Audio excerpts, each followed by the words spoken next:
Amazon and Whole Foods. And this is nothing that necessarily is brand new. It's been out for a couple weeks. But I hope that today we can do a few things that are different, a few things that you're not necessarily reading on all the websites that are publishing 1,000 articles a day about this. And the hope is that we can show you something cool. So notoriously also, I get to deal with a clicker. So as everything is published on Edge, this whole thing's being recorded, it's being live streamed. We'll see how that whole thing goes. And you can get the deck, you can get supporting resources, and everything available via Edge very soon. As you know, we almost have 10 channels now live on Edge, and I hope that everyone in this room is taking advantage of at least one of them. They're being built because we know that not everyone loves to read emails, and we know not everyone likes to jump on edge.periscope.com all the time. And so we've built 10 diverse channels so that you can tune in the way that you like. So definitely check those out. The most new kind of update is our newsletter systems now are not necessarily just for us. We now have client-facing newsletters that are being produced every 2 weeks, and they're getting some incredible feedback. We actually have onboarded 2 of our clients that are using those now. So if your clients aren't on that, and that's something you want to get on, definitely let me know. The other interesting thing is we're getting geared up to kind of launch a YouTube channel that have all these sessions built into it. Now that channel is going to be streaming this stuff live. It's also going to have past sessions so you can tune in and watch whenever you want, and hopefully some other content that's not just me sitting up here and talking about stuff. And live right now, so right now we're on my Periscope and a whole bunch of other channels as well. So that's a little about Edge. And then obviously this presentation will be available at 9:30 today as all your phones light up as we walk out of here with the weekly newsletter. So we're going to talk about Whole Foods and Amazon. What does it mean for us as an agency? What does it mean for the clients that we work with every single day, right?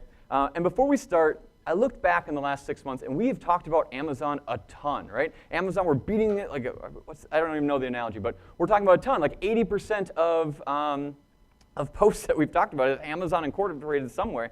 And I think it's a testament. It's an interesting thing. If we look at Amazon's mission statement over the last 10 years, right? It started with Amazon.com's objective is to be the leading online retailer of information-based products and services with initial focus on books. That was the original mission statement that they talked about just a few years ago.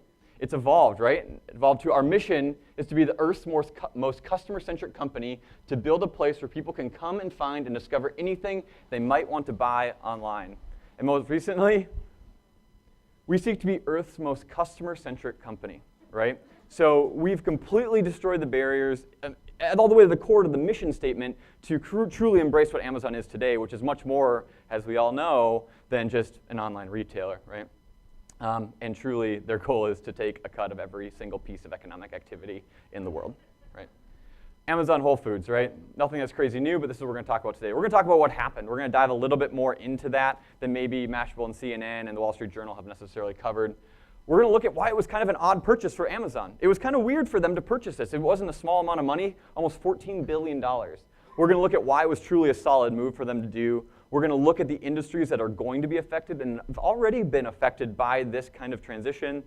And we're going to look at actionable next steps that we as Periscope, when we sit back down at our desk, can take based on the information that we look at today.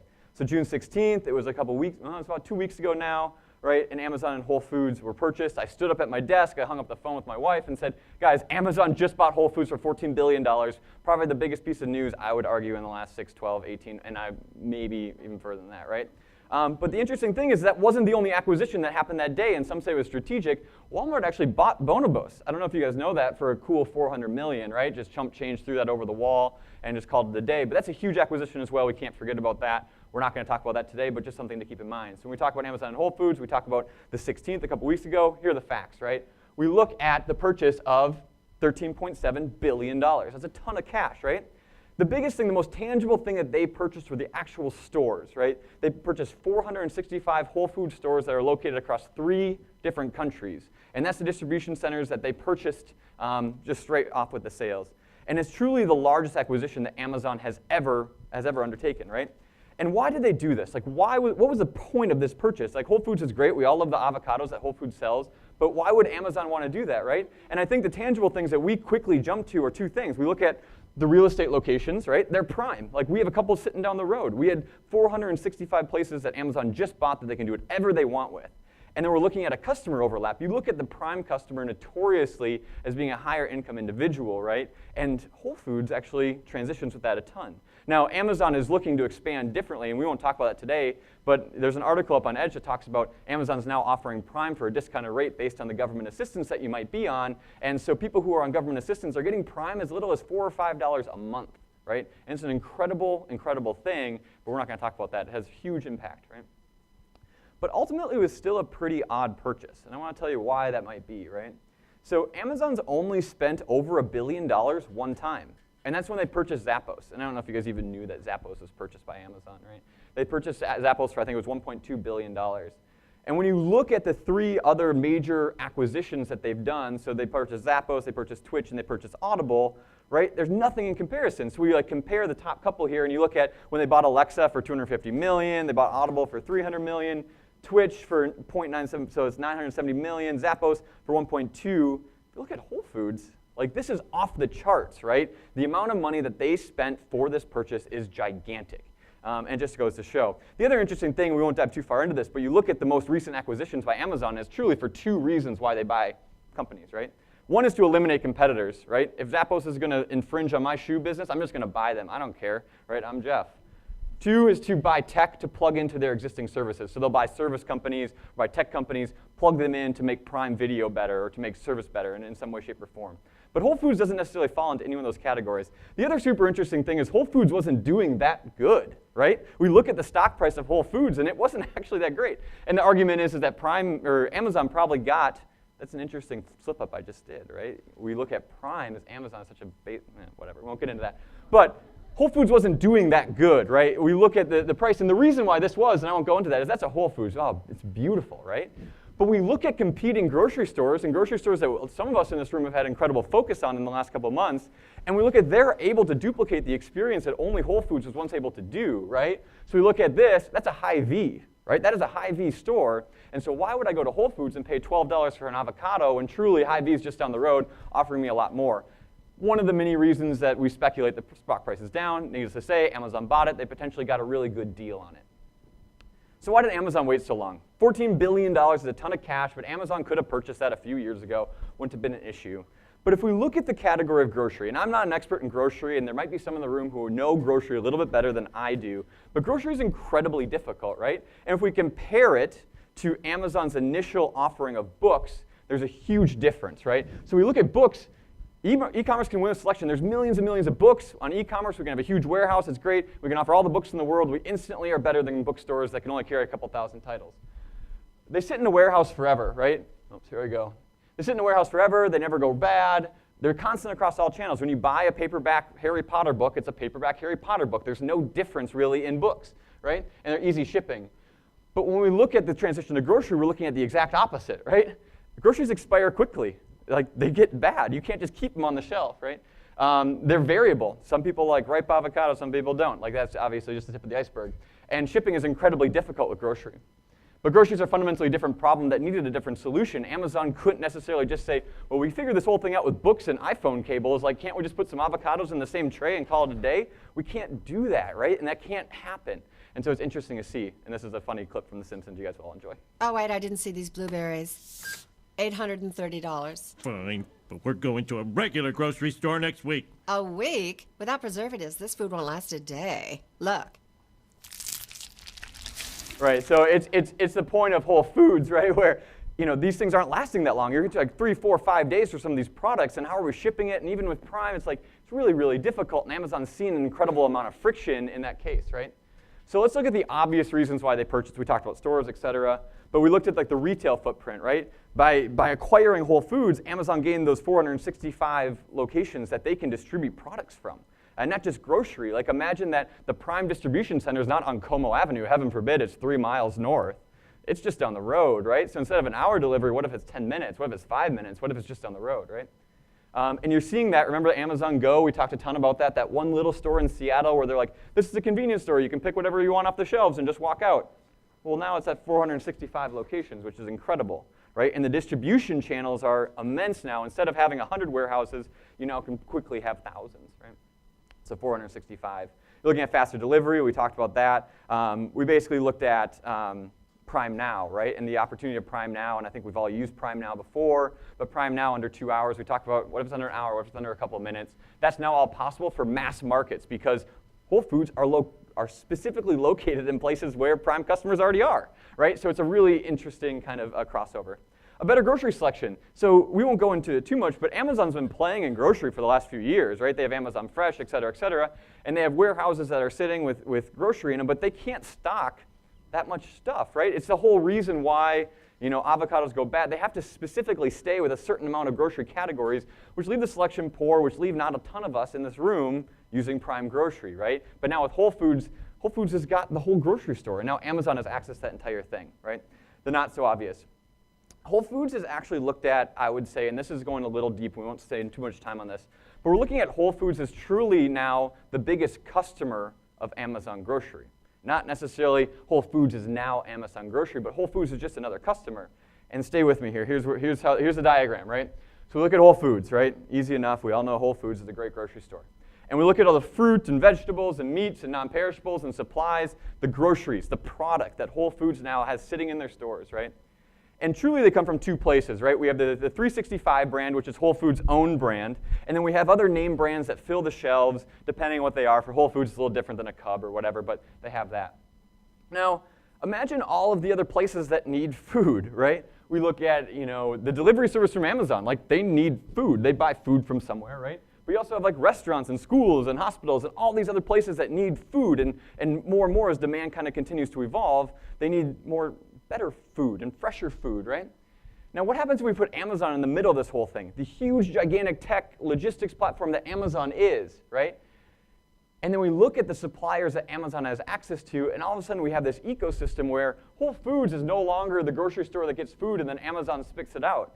Amazon is the grocery company where they're taking the store brand of 365 and all the name brands that one of their customers has access to, and they're shipping it through all of these other channels that are enabled by the Amazon service, and Whole Foods just becomes one point of distribution.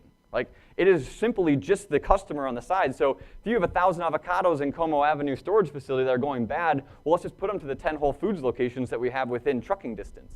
Like, Whole Foods is just going to be a customer. It's a part of a larger piece, and I think that's the thing that a lot of people don't understand, including myself until we looked into it, was to say, they're buying the back-end logistical systems, they're buying the distribution, they're buying the brands, not necessarily just the locations, right? So back to consumers, the other interesting thing, and this could be no surprise, is that we look at food and grocery being about 20% of the average consumer's spend month in and month out, right? And when we look at what Prime offers, they claim we do purchases across the category. So you can buy anything on Prime. And I think that's true minus this huge gap in grocery, or it was true in a long time. And it's not that Amazon didn't offer grocery in the past, it just kind of sucked, right? Amazon Prime wasn't that good, it wasn't fresh, it didn't have the diversity of foods, it wasn't fast enough, it wasn't on a consistent enough basis, so we all just went to Whole Foods, we all just went to Target, et cetera.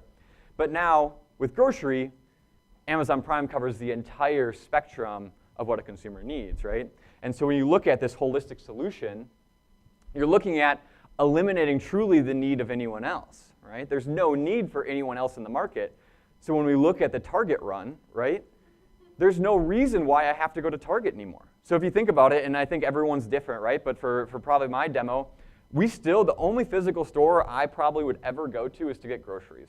That's because there wasn't really an option to do anything else. But when you walk into Target and you go into the front right corner for grocery, right? You get the shampoo that you knew you needed. You get the flashlight you need for the basement. You get a hammer. You get the other things because you pass them and you're there and you're already making the investment into going to that store. Right? You never just buy one item at Target, right? But the point is that we don't need to do that anymore, right? Amazon has found a holistic solution to fill that gap. I never go to Target because the only time I ever went to Target was to buy groceries, and I bought 100 other item things on accident. But the point is I never need to go to Target anymore. I never need to go to Walmart anymore. I never need to even go to Whole Foods anymore. But truly, if you want that experience, we'll talk about that later, they're there for you, but Amazon's going to own it too, right? So Jet, I don't know if you guys know, Jet's a big Amazon competitor, an online platform. But Walmart purchased Jet for $4 billion just a couple months ago, and we've talked about that a little bit, chump change compared to the Amazon purchase. And there's actually an article that's posted this morning on Edge that talks about Walmart's toxic culture sleeping into the startup culture of Jet, which is really interesting, right? But a lot of publicists are saying this, is that Amazon's trying to become Walmart before Walmart can figure out how to become Amazon, right? You're looking at the two biggest players in the world trying to figure out each other, right? Both are missing the core pieces of each other, and either trying to buy things like this. Now with Amazon, they're trying to become Walmart before Walmart become Amazon, right? We're trying to fill in those gaps to become that kind of holistic solution. So $13.7 billion is a ton of cash, right? But if we remember in the last 10 slides that I just went through, they're not just buying stores, they're not just buying that. Truly, the lifetime value of a Prime customer is well worth the $13.7 billion. We look at Amazon and their Prime customers spending 4 times the amount of money on the platform already. And that's not including the 20% of grocery, right? So on average, a Prime customer spends $3,000, $4,000, $5,000 a year, which for some of you in this room is not a surprise. You're probably outliers that are keeping that one really high. You're looking at that and you're saying, well, $13.7 billion, that's chump change. If you now own the entire United States Prime customer, which is going to grow exponentially now that we have grocery, the missing category in the first place, it's incredible, right? It's a huge and it's a very positive investment, right? The other interesting thing too, which is a little not as solid, but the overall home presence. You look at all the things that Amazon offers. You know, at the core, you have their e-com business and you have delivery, but you also have, you know, Amazon Prime Video. You have the video service. The list goes on. The amount of companies that actually are owned by Amazon are immense. And you also have all these great home products. You have speakers, and you have the new Amazon Look that we're getting tomorrow. But truly, now with grocery, Amazon has a much bigger home presence. Not only do they own the living room and the entertainment and the shipping and the products that you buy, they own grocery, they own meals, they own it, right? And that's just a huge brand kind of love bump that they're going to get, a much more notable thing within the market, right? So Amazon didn't buy the retailer, they bought that holistic customer, and now Amazon can own that entire thing. Okay, that's pretty grim. We're going to continue on. We're going to look at the industry impact here really quickly, right? So we're going to look at what basically happened. But this is a good thing. In 2006, when the iPhone was just a rumor, it was about to come out, Palm CEO Ed Culligan was asked if he was worried about the iPhone, right? We've learned and struggled for years here figuring out how to make a decent phone. PC guys aren't just going to figure this out. They're not just going to walk in, right? That didn't happen. Well, it did. iPhone's here, we all own them, and where's Palm, right? The point is that Apple reduced the phone, Palm phone, to a single application that we probably have hidden somewhere in our phones right now. But what will Amazon do to grocery, right? Let's take a look. In the first day that this came out, so it was Friday the 16th, we look at Amazon stocks raising to about 7.36 bump, so 7.36% bump. We look at Walmart, they dropped just about 5.74%. We looked at Dollar Tree, just over 6, Costco 7, Target 7. We look at Kroger at just over 11, and Super Value dropped 17% in their stock price, right? Now, we're not the only ones that are saying this is a big deal, clearly, and there's some huge industry impact. We also look at not so obvious, Instacart. They have 3 or 4 year deal left with Whole Foods on their contract. But Instacart's going to need to figure out what the heck they're going to do, right? Because Amazon's not just going to buy them, because why would they buy them? They already have the service. They already figured it out. They already own the whole thing, right? So Instacart probably no longer. The other interesting thing, Blue Apron, just going through an IPO, Whole Foods offers everything really Blue Apron ships. And now you have shipping on the other side with Amazon, Blue Apron, right? So you're seeing not necessarily just, oh, grocery's dead, right? You're seeing other companies, the ripple effect by that is huge. So what's next? What are you going to see changes in your world, in the world of Whole Foods, or from a consumer standpoint? And then we're going to look at how us as advertisers and people who represent brands are going to see a change as well. Right, so you're going to see expansion of pre-existing offerings, right? You're going to see an expansion of Prime Pantry, Amazon Fresh, and Prime in general. Grocery sucked, right, before Amazon for a really long time. It's potentially not going to anymore, right, because they have Whole Foods. You're going to look at Prime. What are the different things that they can do now with Prime? How are they going to add value to the $99 a year subscription service now that they own an entire grocery store that's just down the road of the majority of their customers, right? And I think the supply chain, the logistics that we quickly talked about are another thing that you're going to slowly maybe not see on the surface, but are going to have a huge impact on industries. You're going to see Prime offerings bridge physical retail, right? So you looked at, I'll cruise ahead here once, but you look at like the Amazon Fresh pickups, like they're going to be able to do stuff like that. The other interesting thing is the zero margin theory, which I won't talk too much about, but one of the concepts is, why does Amazon even want to make a profit in Whole Foods? They don't need to make a profit. What if they sold food at cost with no profit, and it was only a value add for Prime, and they only scraped your data so they learn more about you as a customer so that you buy more paper towels? They're making the money off the paper towels you're buying on the platform and not the avocados, so why don't you just zero out the revenue or the profits on avocados or on Whole Foods and just completely wipe out the entire grocery industry because no one would be able to sell anything less than you are. Right? There's the Amazon Fresh Pickup. And then you're seeing the retail experiences begin an Amazon impact. And I think you look at, you guys remember this video, right? This idea of the new store in Seattle about how the cool just pick it off the shelf and walk out and your whole thing, no cashier, et cetera. And someone asked yesterday, it's like, oh, if I work for Whole Foods, I'd be pissed. I'm going to get fired. Amazon's just going to replace me with all these computers. I don't think that's necessarily true. I think cashiers are probably done. But I think the Amazon or the Whole Foods experience is hinging on also, too, the grocers that are there. I think we've all been to Whole Foods and realized how awesome, the butchers are and how awesome the, guys in the fresh fruit area are. They're very knowledgeable, and I think they're going to have to keep that. But you're going to see cashiers and other things replaced, I would say, in the next couple months. All right, for us as Periscope, what are we going to do, right? Grocery and home delivery is still incredibly difficult. And for some of us in the room, we deal with this on a day in and day out. But competing retailers still have time to develop an edge over Amazon. Amazon's going to move incredibly quickly. The acquisition of Whole Foods will not instantly make grocery zero out, right? We talk a lot about doomsday, right? Everything's going to close tomorrow. It's not necessarily the case. Amazon moves fast, so we have to move fast too. But we have some businesses and some of our companies have their roots and have their kind of foundations built in things that Amazon's going to need to learn how to do. They're going to be quick at it, but how can we continue to invest in the foundational efforts of the brands that we represent, right? Reinvention, especially in grocery-related categories, will be key. We have a new customer, right? Our new customers come in the last 10 years. We need to make sure that we're quickly reinventing brands in line with that customer, right?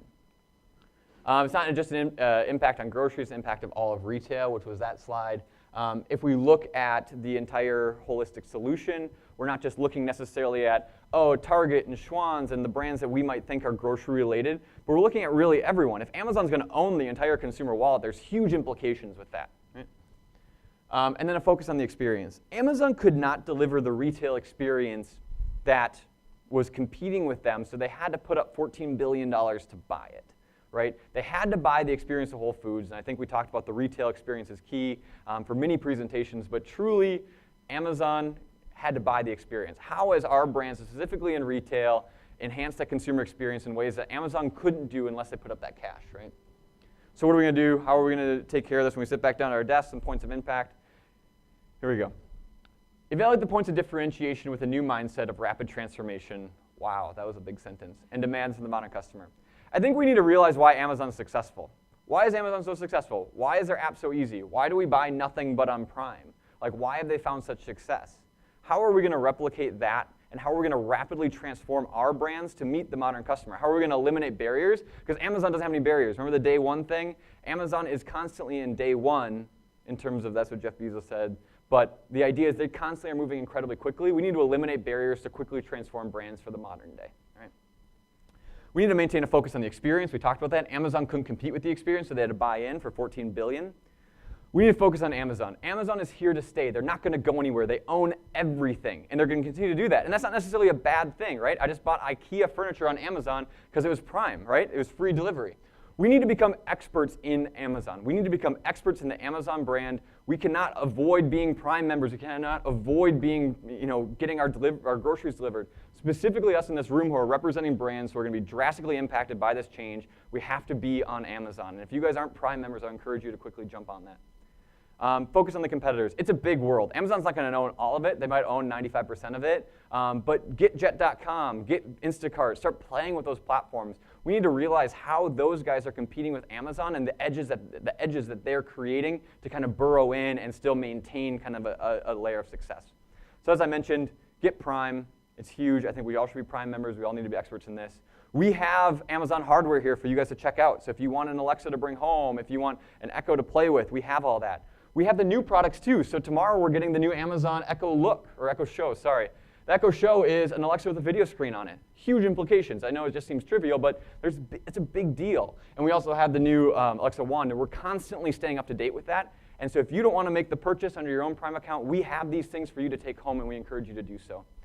We actually opened up, and I mentioned this a little bit, we've opened up an Amazon Seller Central brand for Periscope. We own a storefront on Amazon, and we're quickly developing against it and playing with different products and everything from writing titles, to advertising, to the photography, to the different offerings we can have for logistics. We are playing with those day in and day out. If you want a piece of that here at Periscope, please let us know. We want people from every single department involved in that. The Future of Retail report, if you don't have a copy of this was printed a couple weeks ago. This has a huge kind of section on this current state of Amazon, which is sad because it's already a little bit out of date after being 3 weeks late. But the point is that this talks a little bit about the implications of Amazon and retail brands, so definitely get it. And Edge is packed full of things with Amazon, right? So if you don't read the online updates or the research reports or even some of the newsletters, and thanks for coming to Public House today, we talk about a ton, so that's more on Edge. We have 3 minutes. I would love to hear rebuttals, questions, any points of conversation, anything that stood out to you from the group. What happens if Amazon adopts it published by, say, Costco or Kroger? So they buy a competitor, you're saying? Let's say Amazon or Costco comes in and offers I think they could do that. I think Amazon would, I mean, it's valid, right? Like everyone else, there's other traditional retailers who have huge pockets too. I think that there's no other company right now that's being able to move faster than Amazon and relate quicker and move and take action faster. So if they buy that, well, then Amazon might just turn to Trader Joe's, or they might turn to Kowalski's, and they might turn to some other retailer. But it's a valid point, right? I think the difference is that Amazon being a logistics company is buying a grocer, not a grocer buying a grocer, right? So you're filling that gap that like the Walmart Amazon thing has. But it's a valid point. They could, right? Cool. Any other questions or points while we have another minute left? Awesome. As I mentioned, this whole presentation is available for download on Edge, both the PDF and Keynote. So if you like some of the slides and want to just completely rip them off and put them in your presentation with clients, please do so. If you want this conversation to be brought elsewhere to departments or clients, we always love doing custom reports for them. So let us know. So thanks for coming, guys. Really appreciate you coming in for a half hour.